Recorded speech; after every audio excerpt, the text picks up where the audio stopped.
Your toddler trespassed. I responded. You fired at a 2-year-old. Your son violated Section 4B, Jeanette Rowland hissed, before I could even step onto the playground pavement. She stood there like she owned the ground under her heels, one hand on her hip, the other gripping that clipboard like it was a badge of power.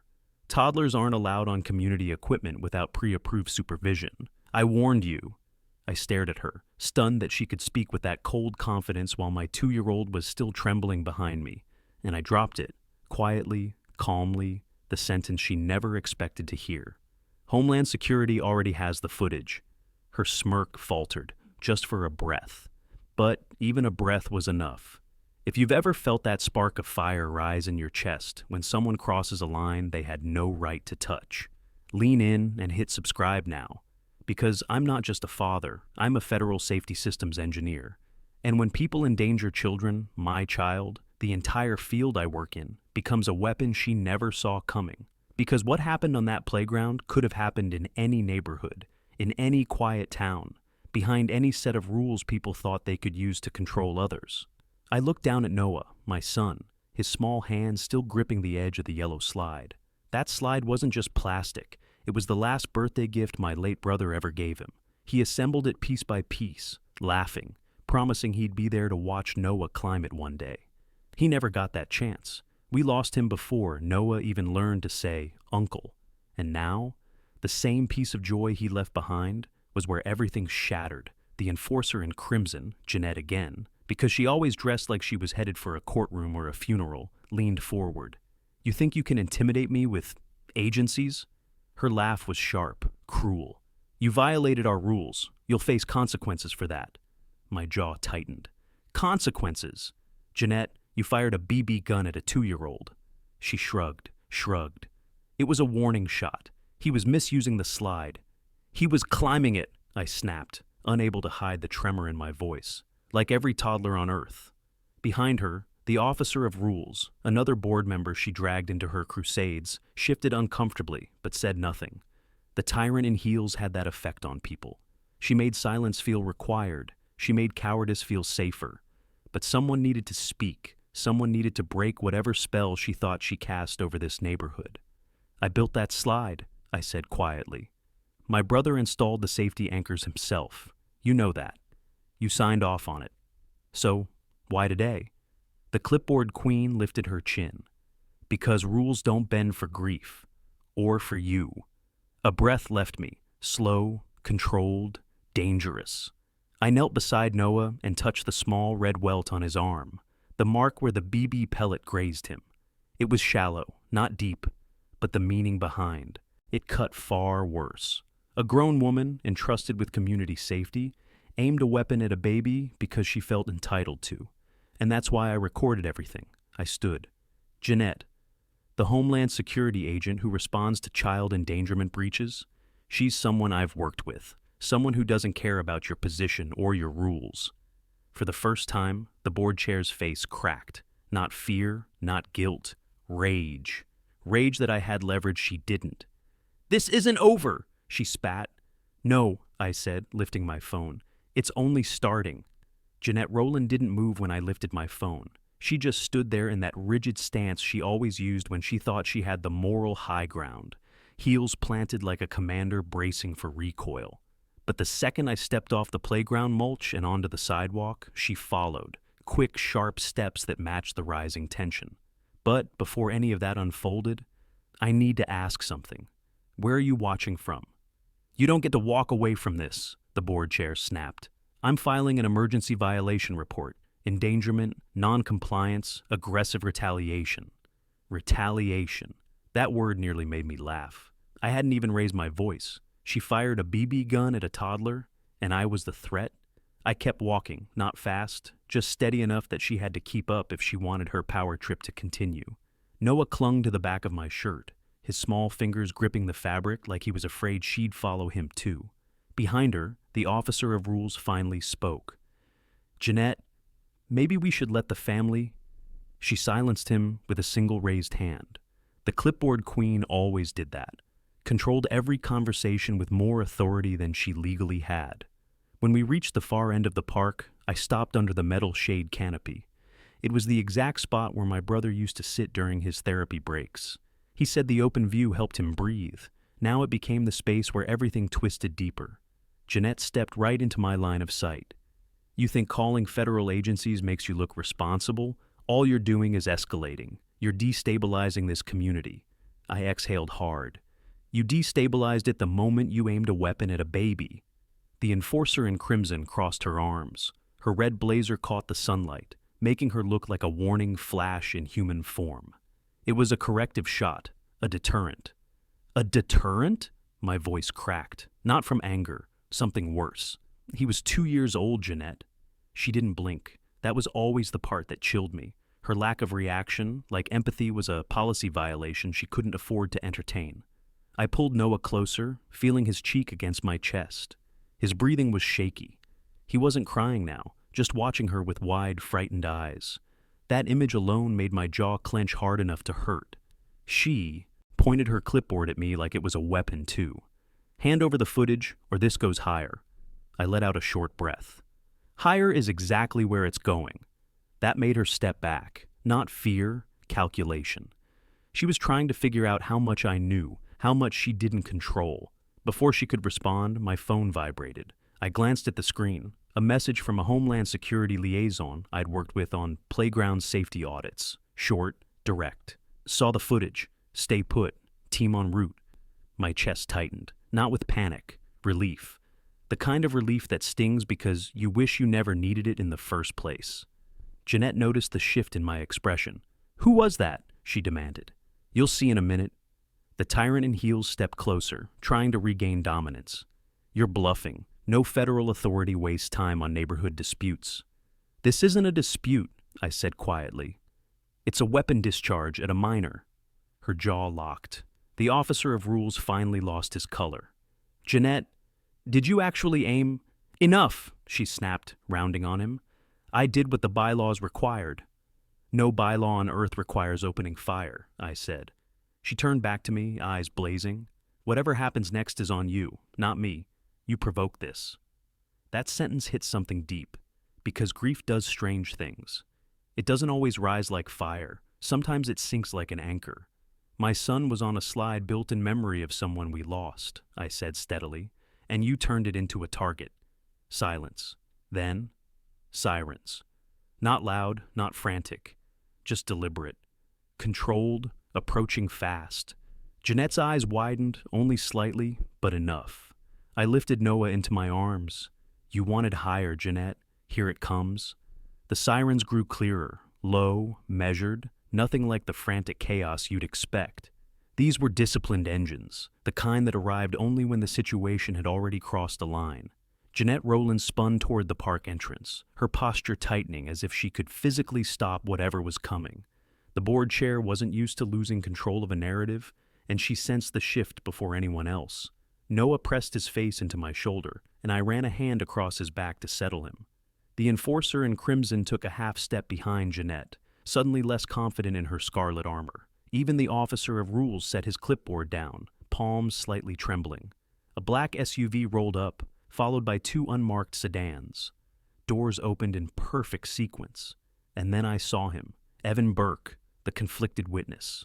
One of the HOA's own compliance officers, a man who never raised his voice, never broke protocol, never questioned Jeanette, at least publicly. His eyes met mine for a split second before he quickly looked away, guilt already cracking his composure. Jeanette marched toward him immediately, heels stabbing the ground. "You're early," she said sharply. "I didn't request federal presence." He straightened, but something in his face shifted, like his loyalty was finally fighting his conscience. "We received a report," he said, voice thin. "There were safety concerns." "Safety concerns?" The clipboard queen barked a bitter laugh. "It was a BB, a warning, that's all." "Warning shots at playgrounds aren't warnings," I said. "They're threats." Evan flinched, not at my words, but at the truth behind them. His jaw tightened, and he rubbed the back of his neck, a nervous tick I'd seen a dozen times when the HOA bent rules to suit Jeanette's mood. 2 Homeland Security agents approached us, scanning the area, eyes sharp. Jeanette moved in front of them, like a barricade wearing lipstick. "This is HOA business," the tyrant in heels declared. "We can resolve this internally." One of the agents ignored her completely and focused on Evan. "You're the reporting party?" His breath caught. A single bead of sweat carved down his temple. I made the initial call," he admitted. Jeanette snapped toward him. "You what?" The officer of rules took a shaky step back, already sensing the explosion. Evan's hands trembled as he straightened his badge, trying to appear steady. It didn't work.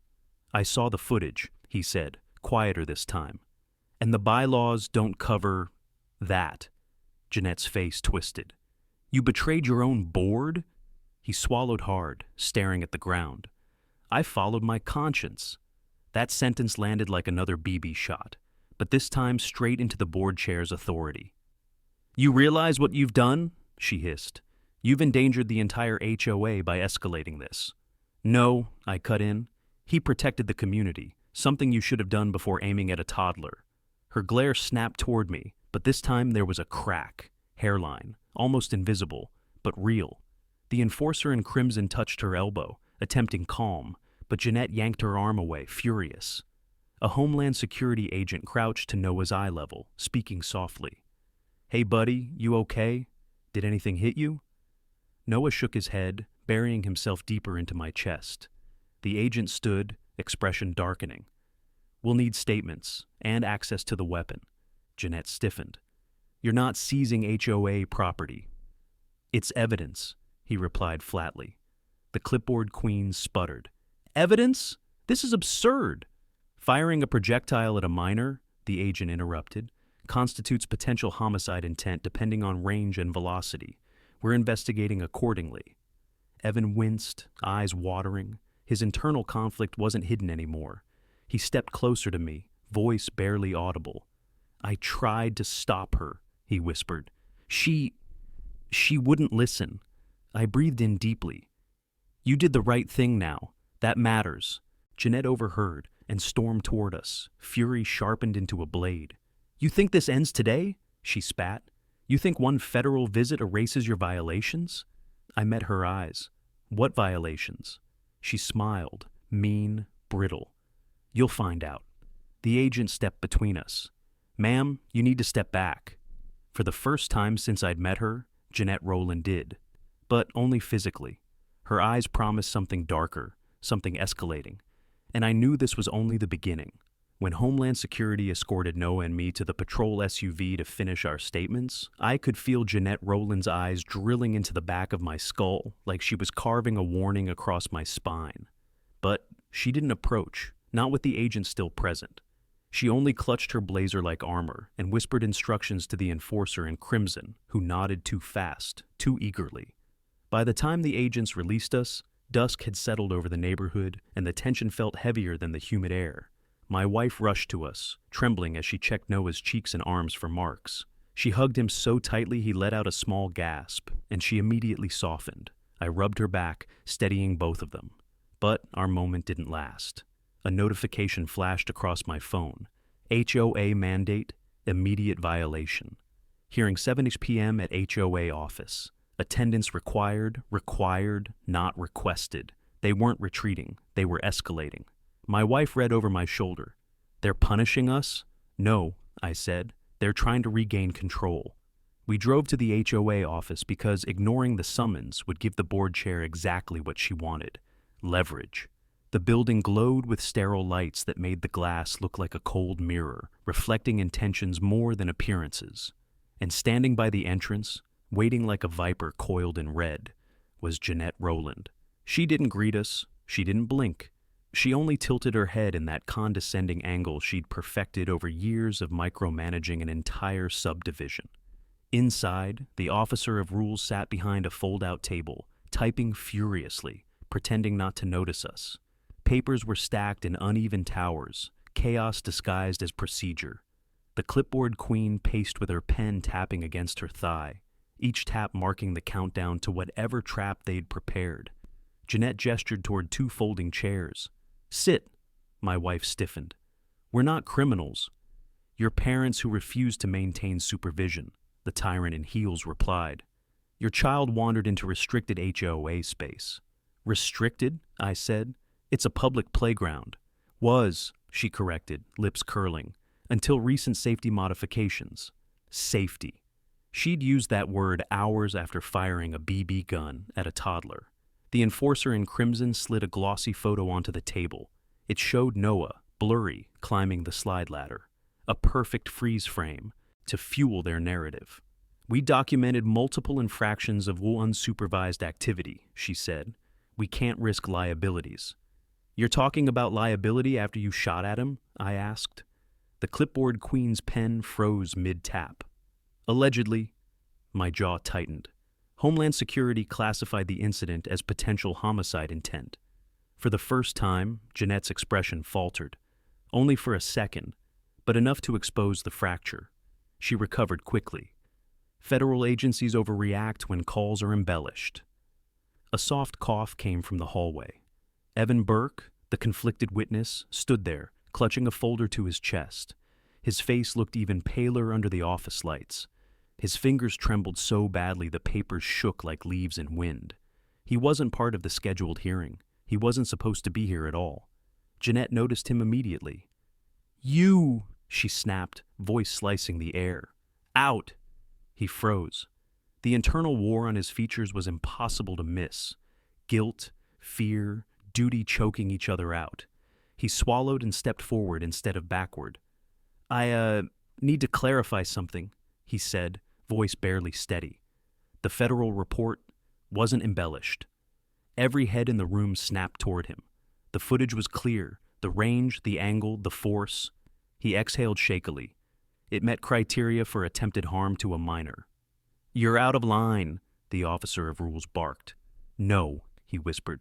"I'm tired of being silent. I watched what she did." The enforcer in crimson glared at Jeanette, confused. The clipboard queen stopped pacing. Even the tyrant in heels took one small step back. Jeanette's face hardened into stone. "You broke confidentiality." "I followed the law," Evan said, and for the first time since I'd met him, he didn't look away. Jeanette lunged toward him, finger raised like a blade, but before she could speak, the HOA office doors swung open. 3 Homeland Security agents stepped inside. Everyone froze. "New development," the lead agent said. "We need to speak with the board immediately." Jeanette's face drained of color. As they followed the agents out, she turned back toward me, eyes burning with a silent message. This isn't over, and she meant it. Her words, "This isn't over," were still ringing in my head when the Homeland Security agents motioned for me and my wife to follow them down the corridor. The HOA board had been pulled into a closed-door briefing, and Jeanette Rowland glanced back at me once more, her expression twisted between panic and fury. Even surrounded by federal agents, the board chair carried herself like a woman who believed rules existed for everyone except her. We were escorted into a small interview room with glass walls and a table bolted to the floor. A soft hum came from the vent overhead, steady but cold. My wife held Noah close, his tiny fingers gripping the collar of her sweatshirt. He hadn't spoken a word since the incident at the playground. 2 agents entered, closing the door behind them. The lead investigator, Agent Cross, set a tablet on the table. "We pulled additional footage," he said, "from the HOA's internal cameras." My wife frowned. "Internal, we never approved those." "You didn't," he answered. "She did." He tapped the screen. A video played, grainy but clear enough. It showed the tyrant in heels standing near the playground gate, her posture rigid. Behind her, the enforcer in crimson held a camera pointed at the slide. And then, entering the frame in her signature red blazer, came Jeanette Rowland. But this footage showed what she'd tried to hide. Jeanette raised the BB gun, aimed deliberately, and fired. Not once, twice. The sound was muted, but the intent was undeniable. My chest tightened as I watched the clipboard queen rush forward in the footage, waving her hands as if trying to block the camera. The officer of rules grabbed the enforcer in crimson by the elbow, dragging her out of frame. Agent Cross paused the video. This wasn't panic. This wasn't a lapse in judgment. This was intentional. I exhaled slowly, jaw locked. "So what happens now?" "For now," he said, "we're conducting a threat assessment, but Homeland Security rarely steps into HOA disputes. You already know why this one is different. My wife wiped her tears. Because she aimed at a baby. Because she aimed, he corrected.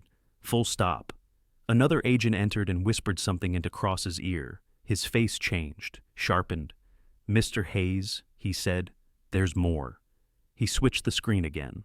This footage was from the HOA office, moments before we'd walked in earlier. The clipboard queen leaned close to Jeanette, whispering something. The board chair nodded, then removed a folded paper from her bag. Zooming in, revealed a typed document with my name on it. Eviction initiation, Cross said. Filed before the incident. My wife's breath hitched. She planned this? She planned something, Cross said. But this isn't a valid eviction. It wasn't processed through the city. It wasn't notarized. She never filed it anywhere except her own system. So she forged an official notice? I asked. She fabricated HOA authority, he replied. And that is a federal concern when it connects to an act of violence. I leaned back, my pulse pounding. She wasn't reacting to Noah climbing a slide. She was setting the stage. Cross nodded. We believe this was an attempt to escalate a conflict she manufactured, and we need more documentation to confirm it. My eyes narrowed. What kind of documentation? He tapped the table. Witness statements from inside the board. Evan Burke, the conflicted witness who had already cracked in front of her. The man Jeanette had silenced for years. Cross stood.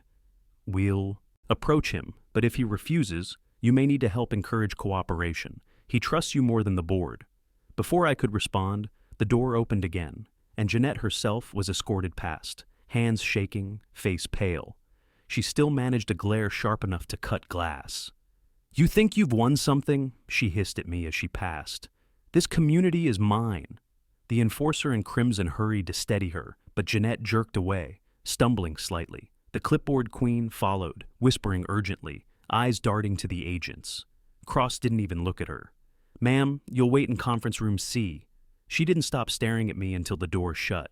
My wife gripped my arm. She's losing control. No, I said quietly. She's getting desperate.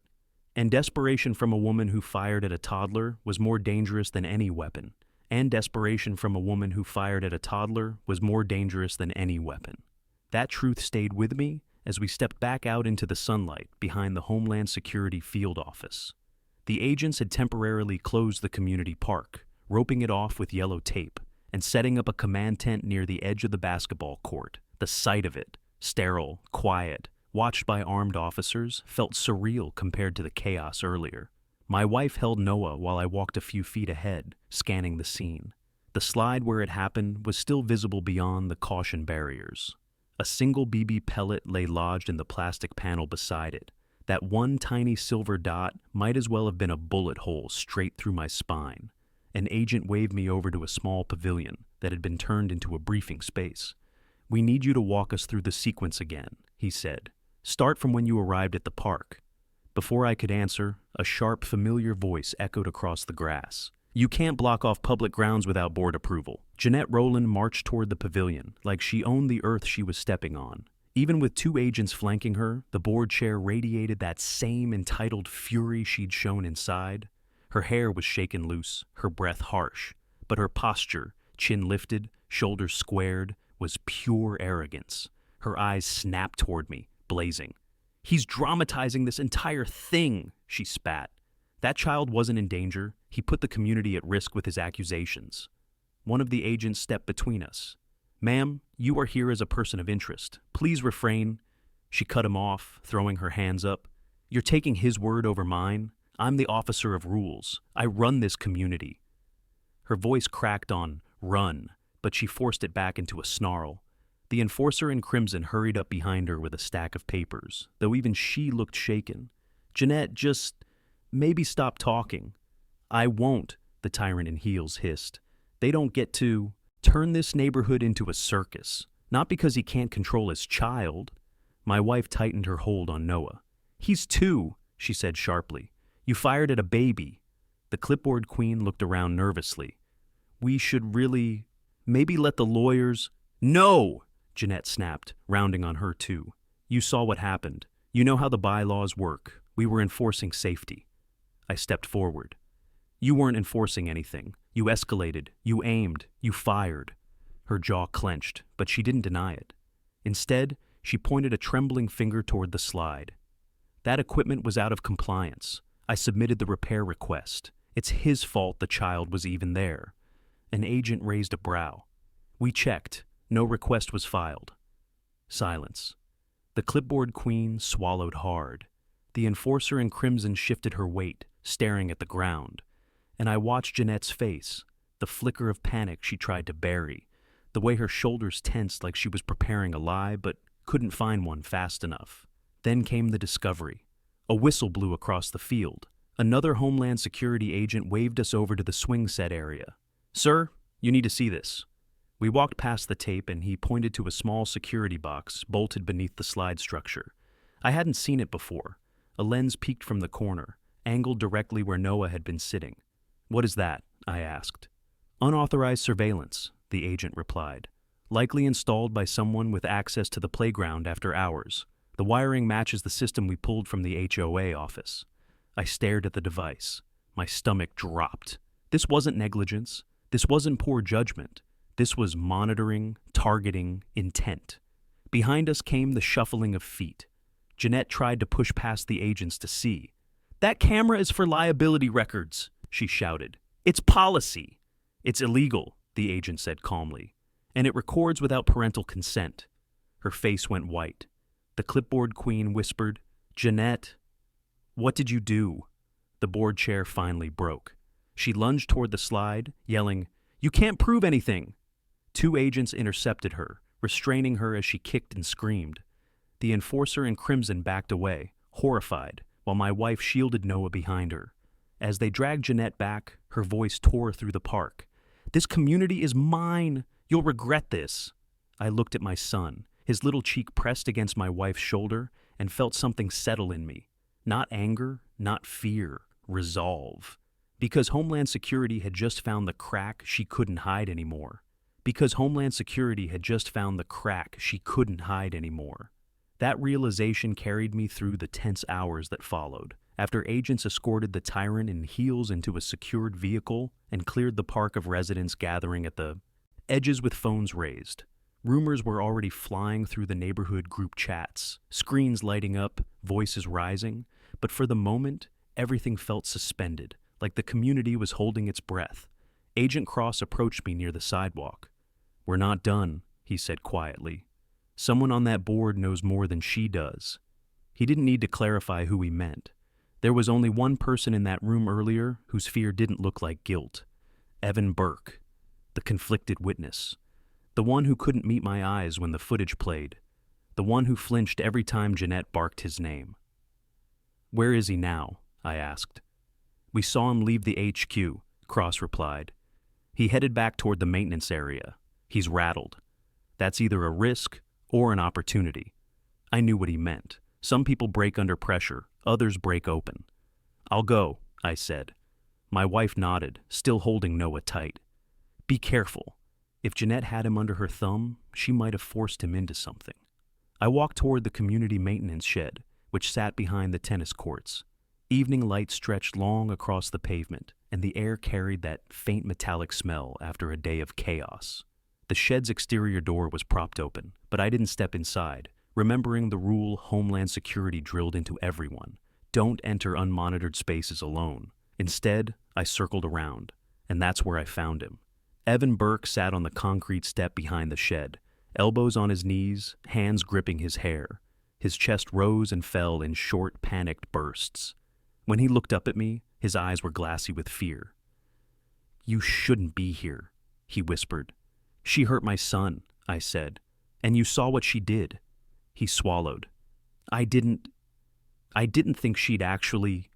His voice cracked. "She told us it was non-lethal. She said it was just a warning shot. I didn't know she'd aim at a kid." The clipboard queen's nervous glances earlier, the enforcer in crimson backing away when the camera was discovered. It was becoming clear that Jeanette had controlled them through fear, not loyalty. I stepped closer, but kept my voice low. "Evan, what aren't you telling the agents?" He pressed his palms to his eyes. "Everything. I didn't tell them everything." His confession trembled in the air between us. Then tell me, I said softly. Let me help them protect you. He exhaled shakily. Jeanette? She wasn't just monitoring the playground. She installed cameras at the pool gate, the dog park, the clubhouse lobby, everywhere. She claimed it was for safety, but she kept the passwords to herself. She told us she needed leverage in case the community turned on her. Blackmail, control, fear. Exactly the kind of thing Homeland Security would consider a threat indicator. Evan looked around as if expecting Jeanette to step out of the shadows. She told me to delete footage anytime a parent questioned her rules. She said we needed to protect the integrity of the HOA. But today she ordered me to move one of the cameras. My pulse kicked up. Where? He pointed toward the playground. She told me to angle it lower, to make sure it caught everything near the toddler area. I asked her why. She said, he needs a warning he won't forget. I didn't know she meant that. He broke. Tears spilled over, his shoulders shaking. I should have told someone. I should have stopped her. I crouched down to his level. Evan, you're doing the right thing now, but Homeland Security needs to hear it. They don't just need evidence, they need motive, and you have it. He hesitated, breath unsteady. She'll come for me, he said. If she gets out, she won't, I said firmly. Not after today, but what you know could keep her from ever hurting another family here. Evan nodded slowly, wiping his face with his sleeve. Okay, I'll talk. I'll tell them everything she planned, everything she hid. We walked back toward the command tent together, the sunset stretching across the rooftops like a warning flare. Behind us, the shed door creaked in the wind, echoing like the last remnants of Jeanette Rowland's control slipping away. It felt like the last remnants of Jeanette Rowland's control were slipping away, but I knew better than to think she was finished. People like the board chair didn't surrender. They recalculated. They schemed. They clawed for any shard of power left. That knowledge settled heavily on my shoulders as Evan and I approached the Homeland Security Mobile Command Unit parked near the clubhouse roundabout, lights still pulsing against the pavement. Inside, the air hummed with quiet urgency. Agents moved between computer stations, screens filled with maps of the neighborhood, server logs, and data streams pulled from the HOA's internal network. Cross spotted us and motioned us over. You talked to him? He asked, glancing at Evan, whose face was still blotchy from crying. More than you have, I said. He has motive, intent, and a pattern you need. Evan swallowed and nodded. She monitored everything, everywhere. She repositioned cameras right before the incident. Cross raised a brow. So, this wasn't some impulsive decision? No, Evan whispered. She'd been building pressure for months. She called it leverage. The clipboard queen would have recognized that word too. The enforcer in crimson had probably heard it yelled at her behind closed doors. The tyrant in heels had ruled this neighborhood with manipulation long before today. Cross leaned back against the console. This aligns with what we suspected, but we need digital proof. Server logs, timestamps, access credentials. Something tying her directly to the unauthorized surveillance. A weight settled in my chest. This was where my part began. I cleared my throat. I can get you that, or at least help your tech division pull it clean. Cross studied me. Remind me again what you do? Industrial cybersecurity, I said. Critical systems, access architecture, compliance analysis. If Jeanette installed those cameras on the HOA network, she left footprints. She doesn't know enough to hide them. One of the analysts turned from her monitor. We recovered partial metadata from the playground device, but there's an encrypted layer we can't breach yet. Then decrypt it, I said, or give me the tools to do it. Cross crossed his arms. You're a civilian. We can't give you direct system access. Then let me sit beside your techs, I countered. I don't need access. I need to guide them. She built half of these systems through shortcuts and off-the-shelf devices. I know those vulnerabilities better than she does. Evan nodded urgently. She always bragged about saving money. She hired a cheap contractor to wire everything, but she controlled the passwords. Cross looked between us for a long moment, weighing risk against necessity. Finally, he gestured to the analyst. Put him on a ghost terminal, duplicate environment only. The analyst pulled up a secure workstation on a mirrored screen. I sat, cracked my knuckles, and examined the raw data. It didn't take long to spot the flaw. She reused passwords, I said. Same hash pattern across multiple devices. That's a rookie mistake, the analyst murmured. It's an ego mistake, I corrected. She wanted to be the officer of rules and the gatekeeper. That makes her predictable. Working together, we traced the camera system back to its access point, and then I saw it, an encrypted folder labeled with a date, today's date. My stomach tightened. This is it. This is where she stored the footage she didn't want anyone to see. Cross stepped closer. Can you open it? With a few minutes, I said. She scrambled it with a basic algorithm. He nodded. Do it. While I worked, Evan paced behind us, wringing his hands. I didn't know. She told me the cameras were for emergencies. She said we needed proof of resident violations. She lied to everyone, I said without looking up. That's how people like her operate. The tyrant in heels had always thrived on secrets, but she'd forgotten the one rule every system obeyed. There's no perfect cover-up. A few keystrokes later, the folder cracked open. A row of video thumbnails appeared, time-stamped, motion-triggered. Cross-clicked the first one. The screen showed Jeanette Rowland standing alone in the playground at dawn, holding the BB gun, loading it, testing it, and aiming it at the slide, smiling. Evan gasped. My wife, watching from the doorway, covered her mouth. Cross exhaled slowly. This is intent and federal. Another thumbnail showed her repositioning the camera. Another showed her pacing the mulch, rehearsing angles. And the final one, it showed her raising the weapon at the exact moment Noah sat down. My throat tightened, but I forced my voice steady. Now you have everything you need. Cross nodded grimly. We prepare for full extraction. She doesn't come back from this. In that moment, surrounded by screens glowing with proof she couldn't bury, I felt the first shift in power. For the first time today, the truth was louder than Jeanette Rowland. For the first time today, the truth was louder than Jeanette Rowland. Yet, even with the damning evidence glowing across the Homeland security monitors, I knew we weren't done. People like her didn't collapse quietly, they detonated. And the closer agents moved toward formal charges, the more dangerous the board chair became. Cross stepped away from the screen and motioned me, my wife, and Evan toward the exit. We're relocating operations to the HOA clubhouse, he said. We need staging ground closer to where she operated.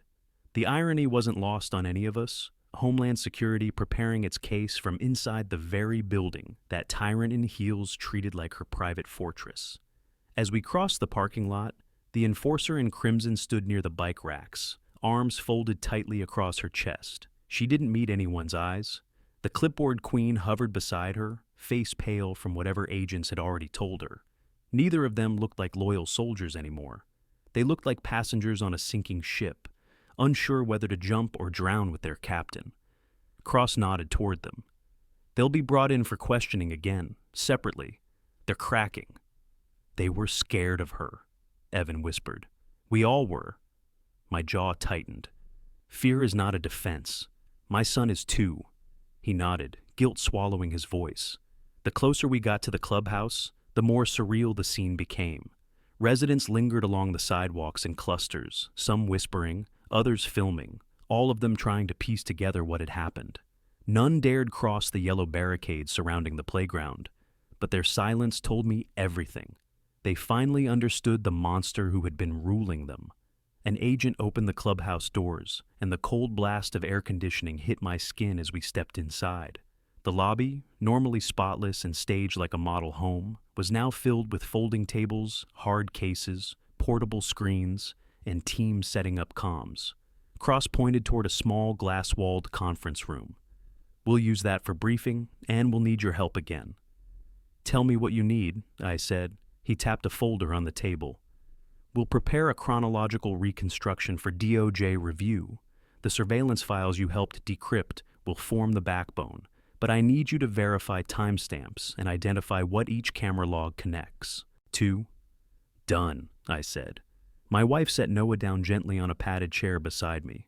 He curled into her lap instantly, exhausted but safe. The sight of him breathing calmly while agents built a federal case inches away from us fueled a quiet fire inside me. As I reviewed the logs with Cross's tech team, Evan sat across the table, hands clasped, eyes red. He looked up suddenly. There's something else. he said softly. Something I didn't tell you earlier. Cross leaned in. What is it? Evan swallowed hard. There's another device. My pulse kicked. Where? He hesitated. In the clubhouse storage room. She installed a second receiver, one that mirrors the playground feed. She said it was her insurance policy. She checked it daily. Cross straightened. Is it tied to the same network? Yes, Evan said. But she hid it behind a shelving unit. Nobody else knew it existed. Cross signaled 2 agents immediately. Retrieve it. Securely. They exited at once. He turned back to Evan. Anything else? Evan nodded slowly. She kept a list too. Names of families she labeled problems. She wanted leverage for board votes, rule enforcement, even fines. Your family was at the top. My wife's breath caught. I closed the folder, my voice steady but colder than before. She targeted us long before today. Evan nodded again, shame twisting his features. She said you were a threat to her authority. Cross exhaled sharply. This forms motive, premeditation, pattern of behavior. As agents brought in the mirrored receiver minutes later, dust still clinging to its frame, the clipboard queen burst through the clubhouse entrance in tears. She's saying we all knew, she cried. She's telling agents we approved everything. The enforcer in crimson followed behind her, shaking her head violently. We didn't. She forged our signatures. She forced us to sign blank documentation. Cross exchanged a look with me, one that confirmed the strategy was unfolding exactly as it should. External pressure, confessions, systems exposed, power collapsing. But before relief could settle in, a sudden commotion erupted outside. Boots, raised voices, doors swinging open. An agent rushed in. She's demanding a statement hearing, he said. Immediately. Cross frowned. She's entitled to one, but she's not walking into it unopposed. He turned to me, lowering his voice. This is where preparation ends. Next is confrontation. And you'll be in the room. The words hit like a steady drumbeat. Because tomorrow, everything would break open, and the officer of rules would finally face judgment she couldn't rewrite. Next is confrontation, and you'll be in the room. Cross's words stayed with me as agents moved through the clubhouse, preparing the main meeting hall for what could only be described as a controlled explosion. Tonight wouldn't be that board meeting. It wouldn't be a community discussion. It would be a formal federal statement hearing, one the officer of rules had demanded, thinking she could twist it into a stage for her theatrics. But this time, she wasn't walking onto a stage she controlled. The meeting hall looked different now. Gone were the neatly arranged brochures about community gardening and summer pool hours. Folding chairs lined the perimeter, angled toward a long table set at the front.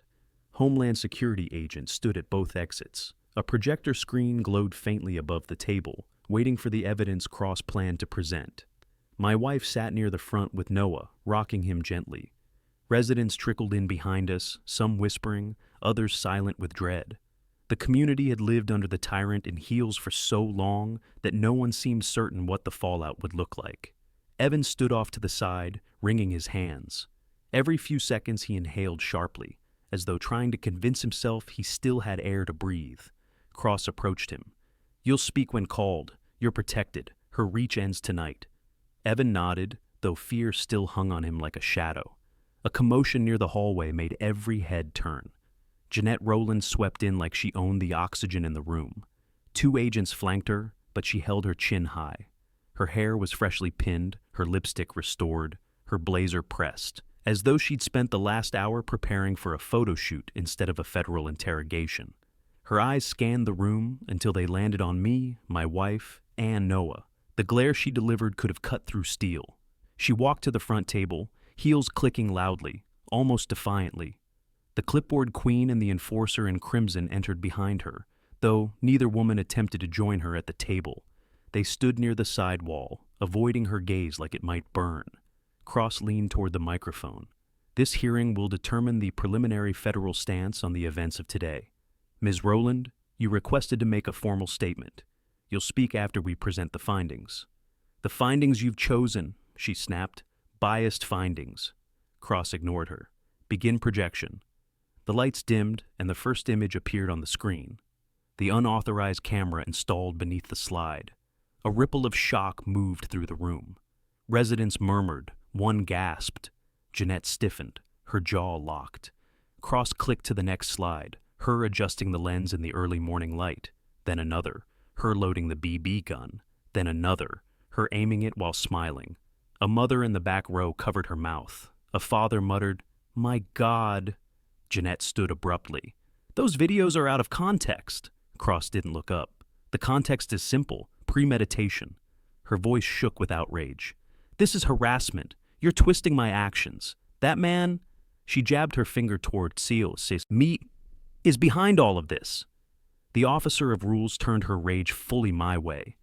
"He staged this. He provoked it. His family has been undermining the HOA for years." A wave of whispers rippled through the hall. My wife held Noah closer. I rose slowly. "You fired at a toddler. You endangered the community," she screamed. "Your son, your child, was violating park code." A resident from the back spoke up tremblingly. "He's 2. Cross stepped in. "Ms. Rowland, sit down." She didn't. Instead, the tyrant in heels turned wildly toward the clipboard queen. Tell them we approve the cameras." The clipboard queen shook her head, tears streaming. "We didn't approve anything. You forced signatures. You threatened us." Jeanette whipped toward the enforcer in crimson. "Back me up!" But the woman stepped back, hands raised. "You acted alone. You told us it was legal." Residents gasped again as Jeanette's support system crumbled like dust.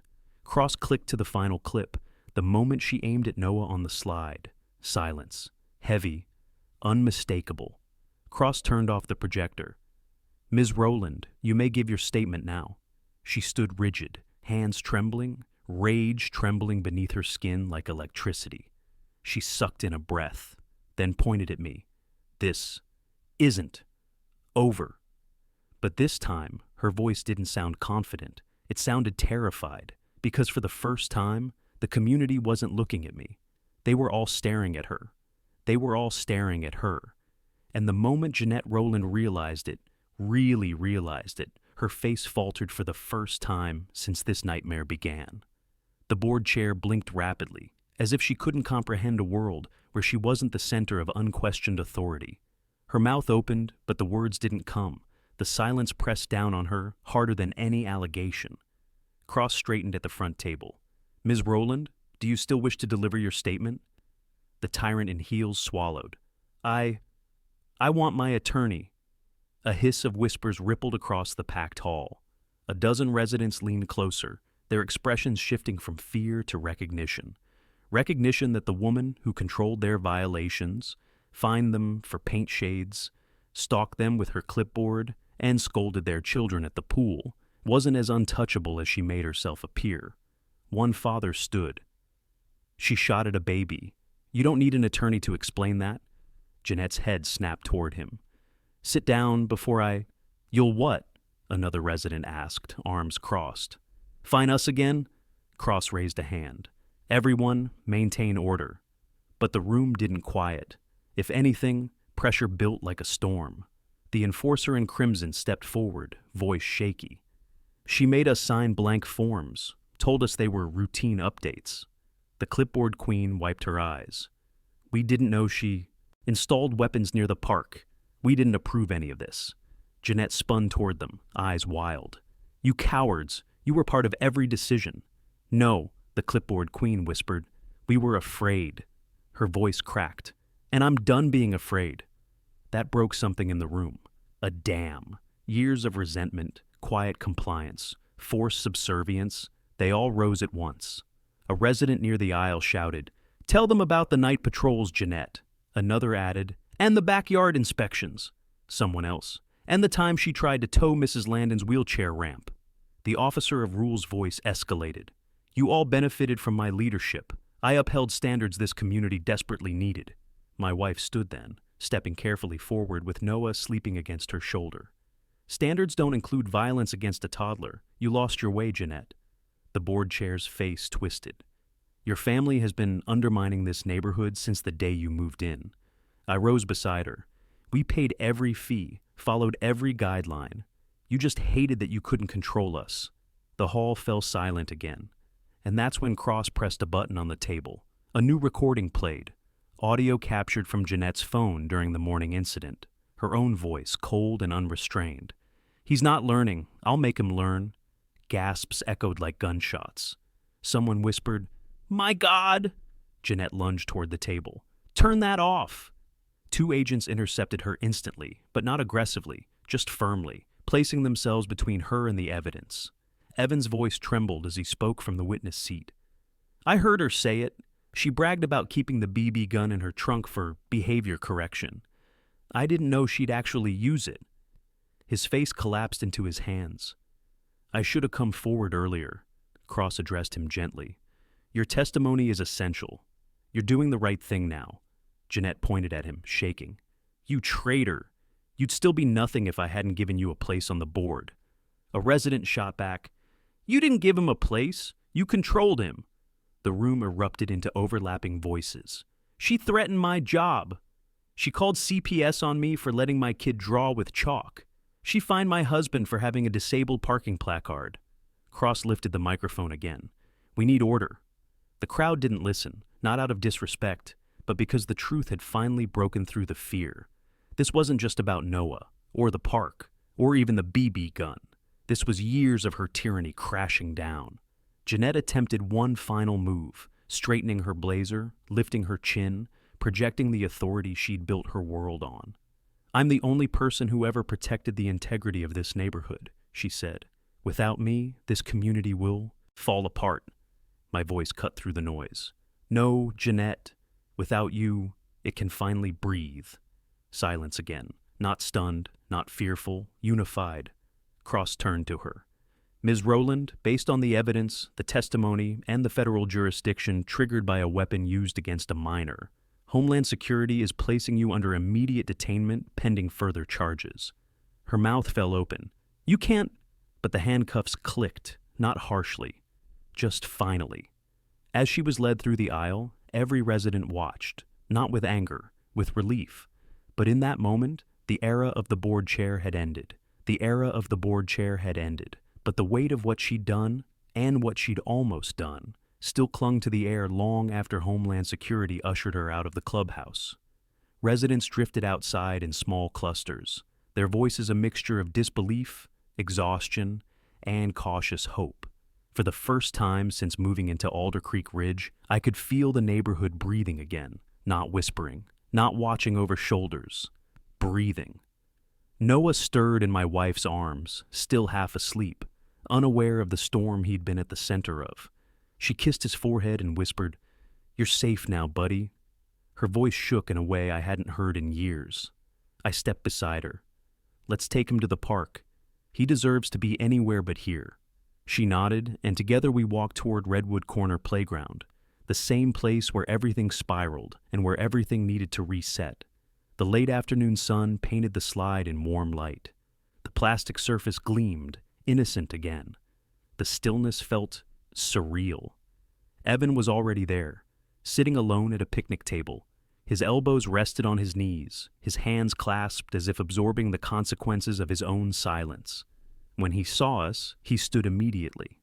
I didn't think you'd want to see me." "I do," I said, "because you helped end it."